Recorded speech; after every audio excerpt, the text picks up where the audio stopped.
There's an ancient secret that separates those who learn from those who master. And today you'll discover why most people never get beyond the beginner level in anything they attempt in life. Have you ever noticed how some people master any subject they set their mind to? They learn an instrument in months. They master a new language in a year. They build businesses from scratch while others spend forever trying to figure things out. And you know what many people think? Oh, these people are talented. This guy was born with a gift for this task. You've probably heard someone say this kind of thing. Many people use this excuse to stop trying. Some people think I don't have the gift, so it's impossible for me to master this subject, and that's the biggest lie anyone can tell themselves. Now, do you know what people who master anything in a short time have in common? What they have is something that you were never taught in school, in college, in any online course you've ever purchased. In feudal Japan, there was a system of apprenticeship so powerful that it transformed common peasants into lethal warriors, mediocre artisans into masters whose work lasted centuries. This system had nothing to do with intelligence or natural talent. It had everything to do with understanding the three invisible stages that separate the amateur from the master. They called this system Shuhari, and when you understand how it works, you stop being that person who starts 1,000 things and finishes none. You become someone who masters what they want, when they want, but it comes at a price. Learning this system will require you to accept something your ego will hate to hear. Before I show you this complete system, I invite you to subscribe to the channel, like it below, and tell me in the comments, what skill do you most want to master in your life? Guitar, programming, a new language? Feel free to comment. I love reading and interacting with you in the comments. Now back to the video. Chapter 1. The Lost Apprentice. The story I'm about to tell you took place in feudal Japan. A young man named Yamato had a dream that consumed his every thought: to become a samurai. He wasn't born into a samurai family. He had no lineage, no name, nothing but an obsession that burned within him like fire. While other village boys accepted their fates as farmers and merchants, Yamato spent hours watching the samurai as they passed by on the road. The way they moved, the discipline in their gaze, the respect they commanded without saying a word. He wanted this more than he wanted to breathe. At 16, Yamato picked up a wooden sword and began training alone. He woke before sunrise and practiced the moves he'd seen the samurai perform. Horizontal strikes, vertical strikes, thrusts, hours and hours every day. 6 months later, he hadn't improved at all. His movements felt off. His body wasn't responding the way he imagined. The sword felt too heavy, too clumsy. The more he practiced, the more frustrated he became. He tried to study strategy by reading ancient manuscripts about famous battles. He memorized the names of all the classical techniques. He learned about Bushido, the samurai code of honor. He had no shortage of knowledge. But when he picked up the sword, it was as if all that knowledge evaporated. A whole year passed. Yamato remained just a village boy with a wooden sword and an impossible dream. Until the day everything changed. Chapter 2. The Meeting. One afternoon, Yamato was practicing near the forest when he heard a voice behind him. "Your feet are wrong. Your posture is wrong. Your breathing is wrong. Everything you're doing is wrong." He turned and saw an older man, grey hair tied back, deep scars on his face, and 2 swords strapped to his waist. A true samurai. Yamato felt shame burn his face. I'm trying to learn on my own, sir. I have no master." The samurai walked around him, observing. "How long have you been practicing?" "1 year, sir." "And did anything improve?" Silence. The answer was obvious. The samurai took the wooden sword from Yamato's hand. "You know what your problem is. You think you're training. But what you're doing is cementing mistakes. Every failed rep is teaching your body how to fail better." Those words cut deeper than any sword. Yamato had spent a whole year getting worse. "Sir," Yamato spoke, his voice breaking, "how do I do it right then? I've read every text I can find. I've studied the strategies. I've memorized the moves." "That's exactly your problem," the samurai interrupted. "You tried to build a castle from the roof up. You studied strategy before mastering posture. You tried to innovate before imitating. You skipped the only thing that matters, the path. The samurai looked Yamato straight in the eye. There is a path to mastery that has 3 stages. You must traverse each one. You cannot skip. You cannot rush. If you try, you will spend your entire life being mediocre in everything you touch. And which way is that? Yamato asked. Shuhari, the samurai replied. Shu, obey, ha, break, rai, let go. 3 stages, 1 destination, true mastery. Yamato was impressed. Please teach me. The samurai was silent for a long moment. Then he nodded. Tomorrow at dawn, and prepare yourself, because the first stage will destroy everything you think you know about learning. Chapter 3. Shu, the Death of the Ego. The dawn arrived. Yamato was waiting when the samurai appeared in the clearing. Today begins Shu, the master said. At this stage you don't think, you don't question, you don't improvise, you obey, you copy, you repeat, exactly as I show you. Not an inch of deviation. The samurai assumed a stance. Stay like this. Yamato imitated. The master adjusted his foot 2 centimeters to the left. He moved his hip a degree. He raised his shoulder a fraction. Now breathe. 3 seconds in through your nose, 2 seconds holding it, 4 seconds out through your mouth. They stayed in that position for 10 minutes, just breathing. Yamato's legs burned. His mind screamed that this was a waste of time. Master, he finally said, when are we going to practice real punches? The samurai turned his head slowly. You think posture is boring? You think breathing is a waste of time? That's why you'll never be a samurai. A true warrior understands that mastery is built in millimeters, not kilometers. Yamato swallowed his words. Shu isn't about being interesting, the master continued. It's about obeying until your body understands what your mind can't yet. Every technique you'll learn in the years to come depends on this posture, this breathing, these fundamentals you think are boring. Weeks passed. Posture, breathing, basic movements repeated 1,000 times, no duels, no advanced techniques, just the basics repeated ad nauseum. Yamato's mind struggled with this every day. This is too slow, I could be learning real techniques. This is a waste of time.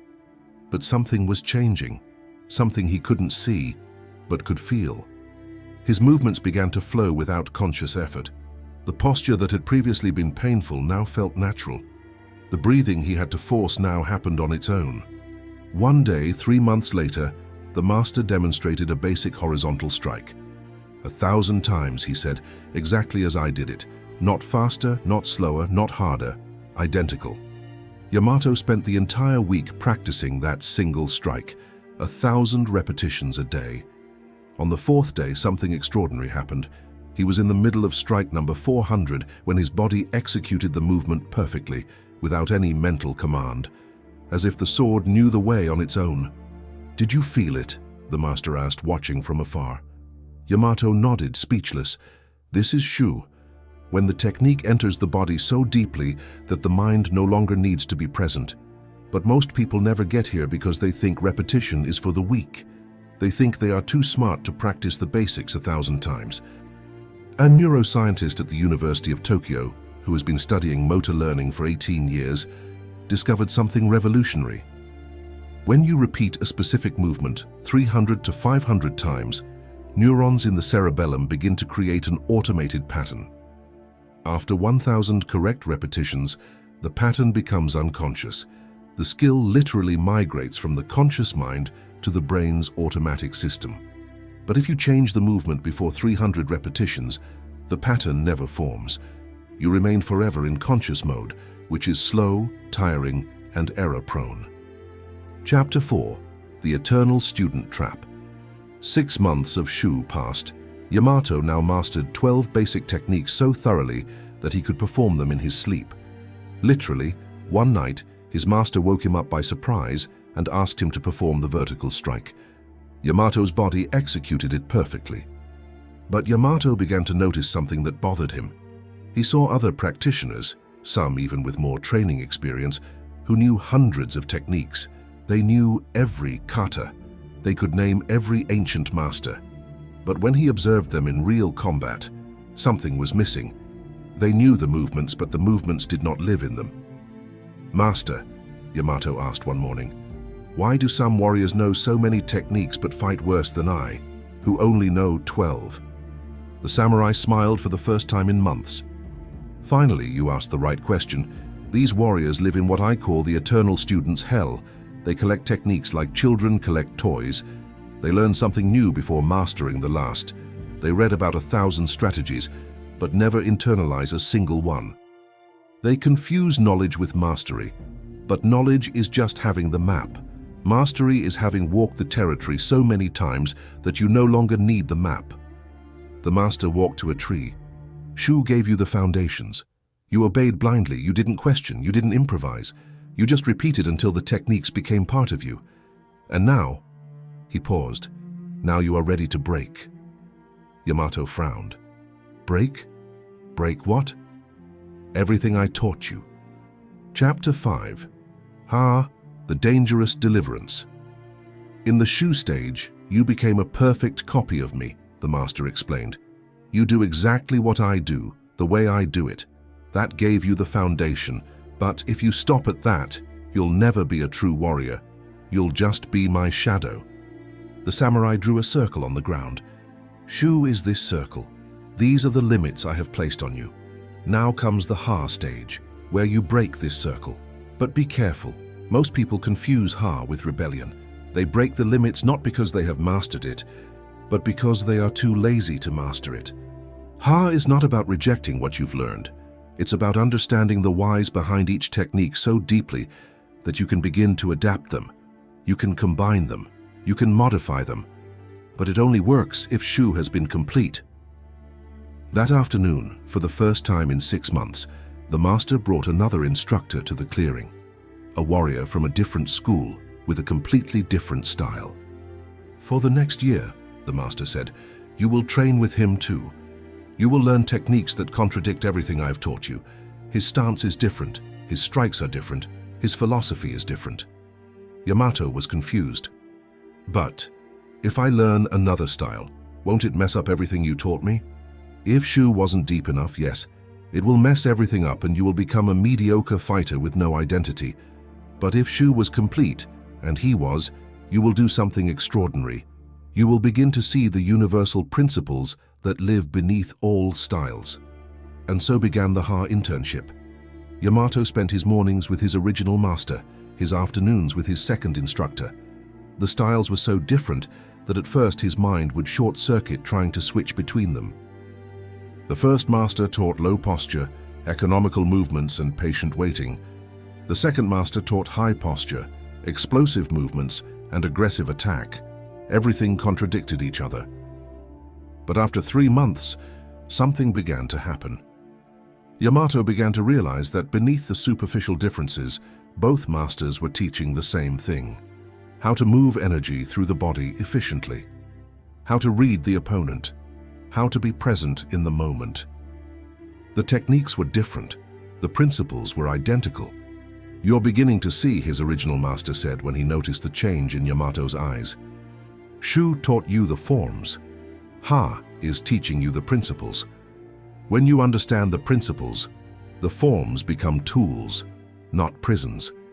A year in the stage completely changed Yamato's fighting style. He was no longer a perfect copy of either master. He had begun combining techniques in ways neither of them had.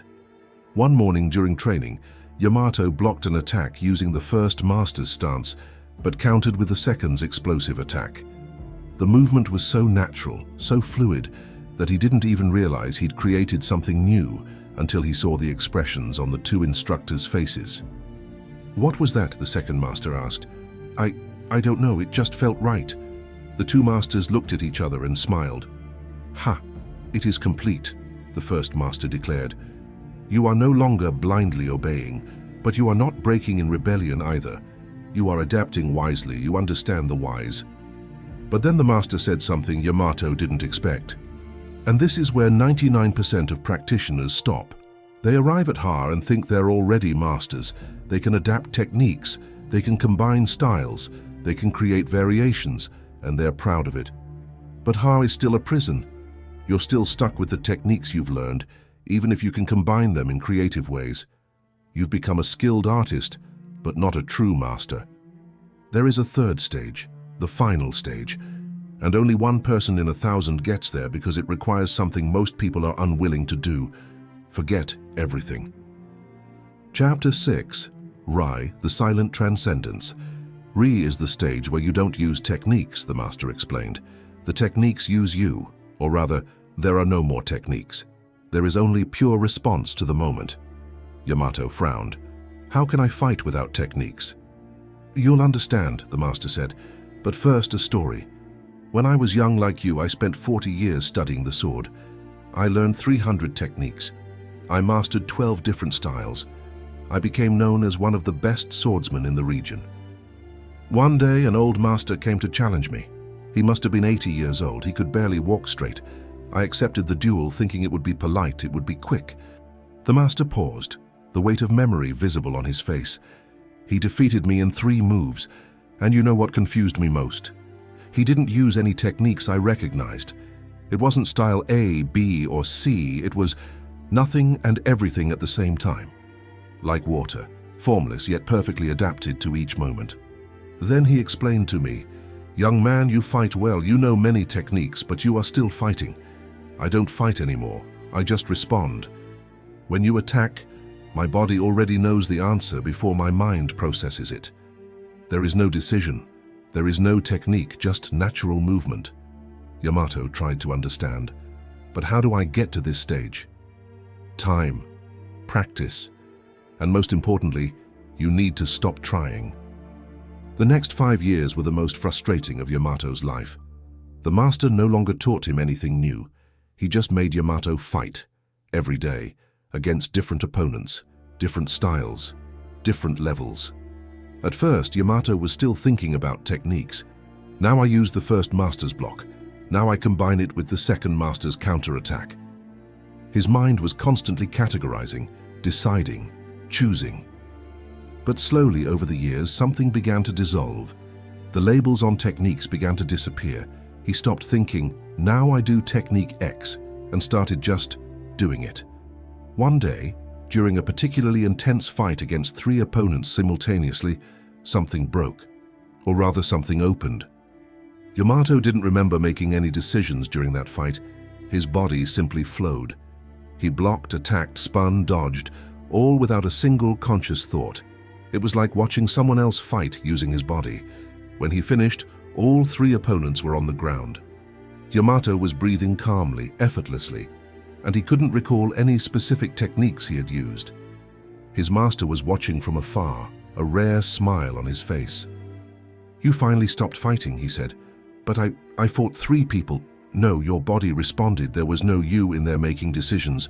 There was just pure response to the moment. This is Rai. You have transcended the techniques.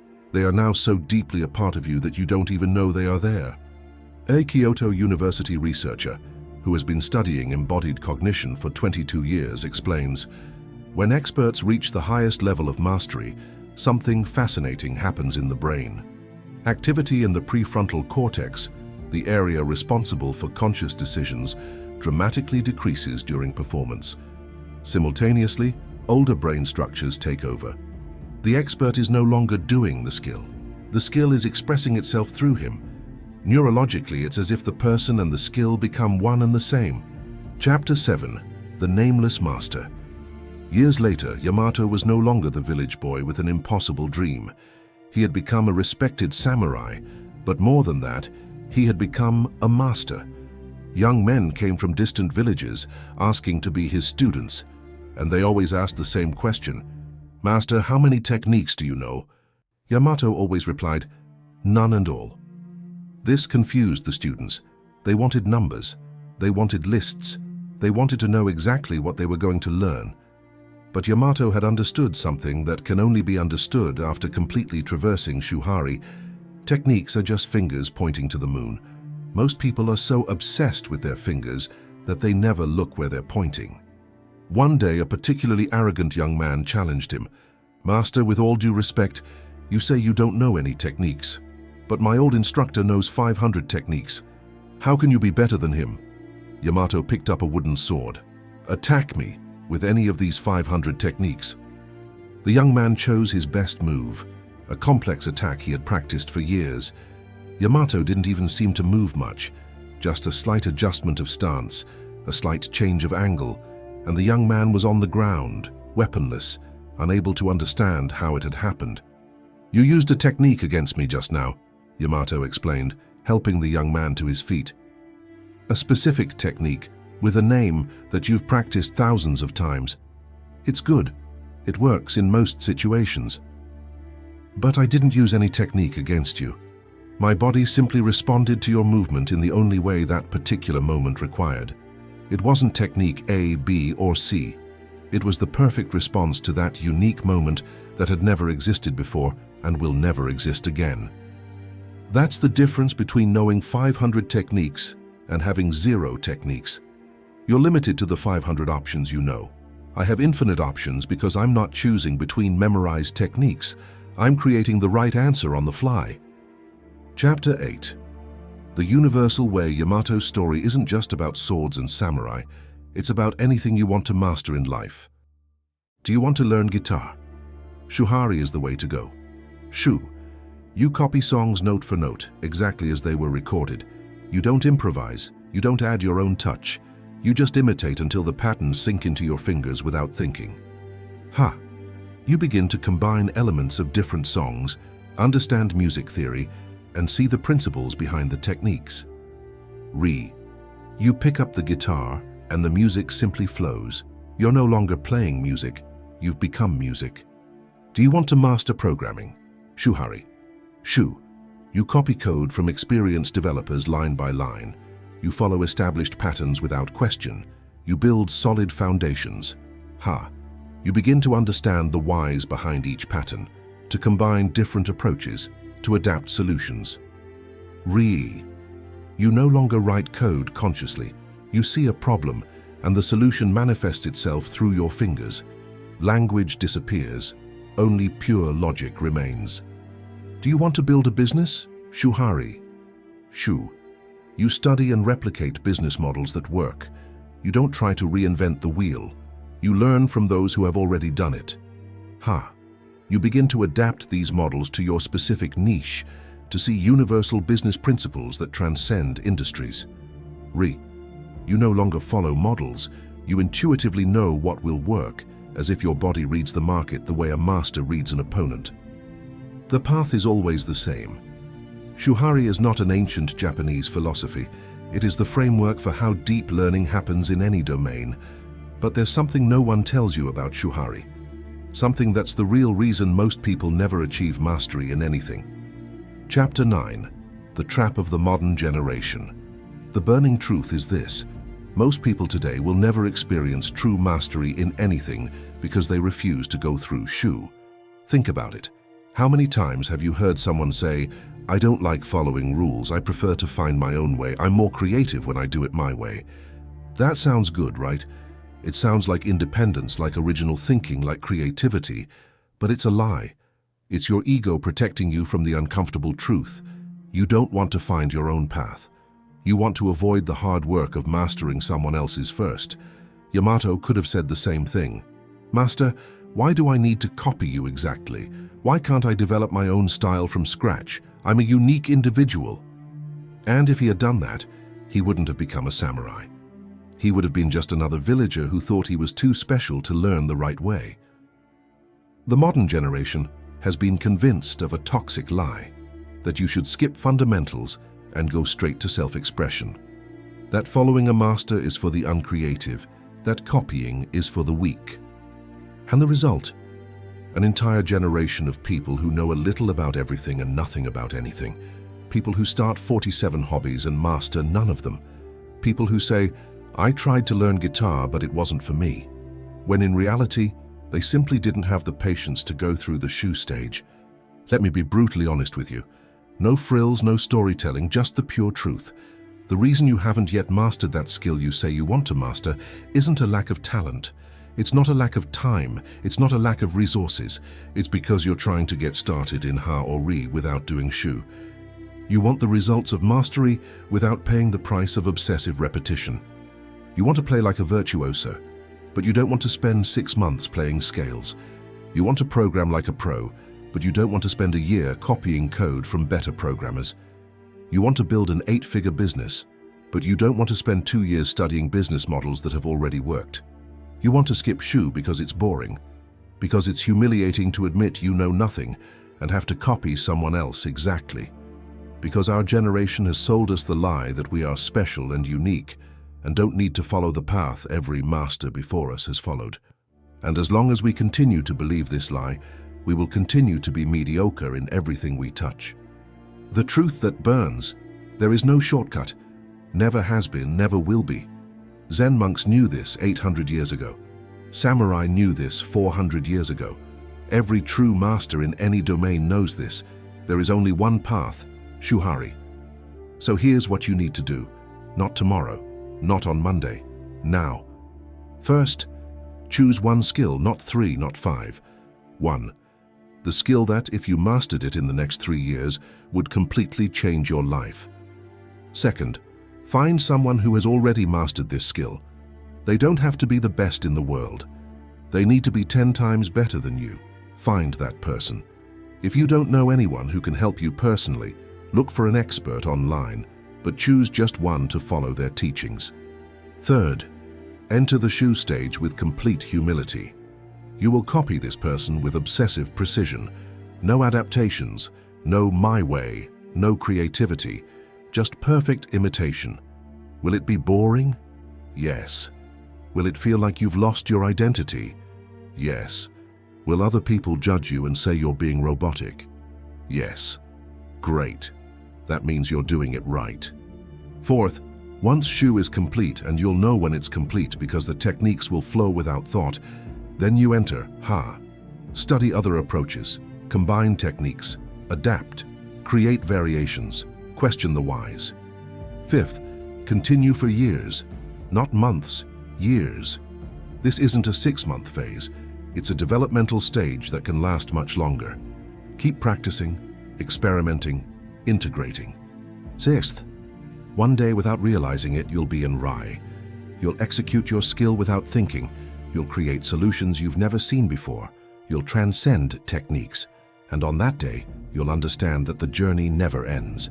You'll return to the basics, but with completely new eyes. An Oxford University researcher, who has been studying expertise development for 25 years, conducted a study of 500 masters in different domains: music, sports, programming, martial arts, business. The finding was unanimous. Every world-class expert we studied followed the same 3-stage pattern. First, a phase of rigorous imitation lasting between 1 to 3 years. Second, a phase of experimentation and combination lasting between 3 to 7 years. Third, a phase of intuition and innovation that marks true mastery. We found not a single exception. No master skipped the first stage, even those called natural prodigies. The difference was only the speed with which they traversed each stage, never the sequence. Chapter 10. Yamato's Legacy. Yamato lived to be 87. He trained hundreds of students during his lifetime, and on his last day, when he was surrounded by his most advanced students, one of them asked, "Master, what was your greatest regret on your journey?" Yamato thought for a long moment. Then he said, "My only regret is not starting Shu sooner. I wasted an entire year trying to teach myself, thinking I was smart enough to find a better way. If I had started with a master from day one, I would have mastered the sword a year sooner. And an extra year of mastery is a treasure no amount of gold can buy. To all of you," he continued, looking each student in the eye, "don't make my mistake. If you want to master something, find someone who has already mastered it and copy that person without shame, without ego, without rushing to add your own personal touch. Mastery isn't about being original from day one. It's about becoming so deeply skilled that originality becomes inevitable." These were his last words about the path, and 3 days later he died peacefully, knowing he had passed on the most important teaching he had ever received. The path doesn't end, it just transforms. And here's something very few people realize. You think Shuhari is about learning skills, but it's not. Shuhari is about who you become in the process of learning. The person you are today, impatient, jumping from one thing to another, wanting results without process, that person will never experience true mastery. But there's another version of you, a version that has the patience to copy perfectly, that has the humility to admit it knows nothing, that has the discipline to practice the same thing 1,000 times, that has the wisdom to understand that the long road is the fast road. This version of you already exists, waiting for you to stop looking for shortcuts, waiting for you to accept the only path that works. Shuhari isn't just an ancient Japanese learning method, it's a mirror, and what you see when you look into that mirror tells you everything about who you'll be in 5 years. Do you see someone willing to start as a complete beginner, without ego, without rushing? Or do you see someone still looking for the hack, the shortcut, the way to avoid the work? Because only one of these people will truly master something, and you know which one it is. The question is not, does the Shuhari system work? The question is, are you willing to pay the price that mastery demands? Yamato was just a village boy. No special talent, no noble lineage, no advantages. The only thing he had was a willingness to obey completely before questioning, to imitate perfectly before innovating, to master the basics before seeking the advanced. And this transformed him from a nobody into a master whose name was remembered for centuries. You have the same choice he had. The same path is open to you. Do you want to spend the next 5 years trying to find a better way that doesn't exist, and 5 years from now be exactly where you are today, knowing a little about a lot of things and nothing about anything? Or would you rather pay the price of mastery and become extraordinary at whatever you set out to do? Mastery is waiting, but it won't find you. You have to walk to it step by step, repetition by repetition. Shu, then Ha, then Rai. The path is ancient, the path is tested, the path works. If this video brought you new teachings about learning and mastery, I invite you again to subscribe to the channel now and activate the bell so you don't miss the next content. And tell me in the comments, what's one skill you'll master using Shuhari? Write it down below. Also, I have another invitation for you. If you enjoy content related to psychology and philosophy, I'll leave the link to my new channel in the video description, where I'm publishing content on these topics. It's still a very small channel, but I'm working hard to bring good content there too. If you've made it this far, thank you very much for your attention. You're one of the few who are truly willing to learn, and that already separates you from 99% of people. Now go ahead and get started. Enter Shu, and years from now you'll look back and won't believe you were the same person. Until the next video, and happy journey in your transformation.